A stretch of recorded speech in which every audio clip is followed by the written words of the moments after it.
अक्षय कुमार और अरशद वारसी अभिनीत courtroom comedy drama film jolly LLB 3 release पर प्रस्तुत। ए फिल्मटी सेप्टेम्बर 19 तारिख में सारा विश्व में मुक्तिलाभ कर योजना रही।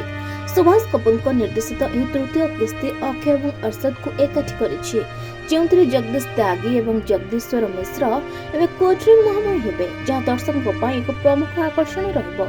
पूर्व दुईट भाग पूर्व हिट हो जाइए। जॉली एलएलबी 3 लोकों को बेस मनोरंजन खोराक जोगाइब बोली आशा करा जाउछि।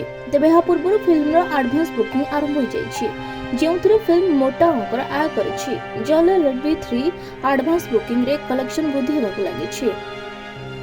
फिल्म टी 2 गुण रोजगार करिवार अनुमान करा जाउछि।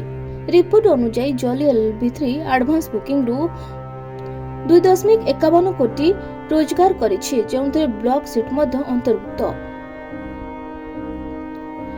3 लाख रु अधिक टिकट बिक्री होइछि एवं फिल्म टी 4037 शो करिछि। एडवांस बुकिंग को दृष्टि रखी शो संख्या वृद्धि होई पारे।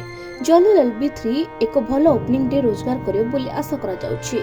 रिपोर्ट अनुसार फिल्म टी 13 रु 15 कोटी रोजगार करियो बोली आशा करा जाउछि। ए आकलन फिल्म को मिलुवा प्रतिक्रिया उपर आधारित। कहि रखुछि कि अभिनेत्री अमृता राव मध्य ए फिल्म 6 वर्ष पर बड़ पर्दा को फेरुछंती। सौरभ शुक्ला को तांको समान शैली मध्य देखिबा को मिलिबो। जॉली एलएलबी 3 रे अक्षय कुमार, अरशद वारसी, हुमा कुरैशी, अमृता राव, सौरभ शुक्ला और गजराज राव प्रमुख भूमिका अभिनय करछंती। फिल्म टी सेप्टेम्बर 19 अर्थात आसंता काली बॉक्स ऑफिस रे मुक्तिलाभ करिबो, जहाँ ऐश्वर्या ठाकरे और अनुराग कश्यप को निशांची सह प्रतियोगिता करिबो।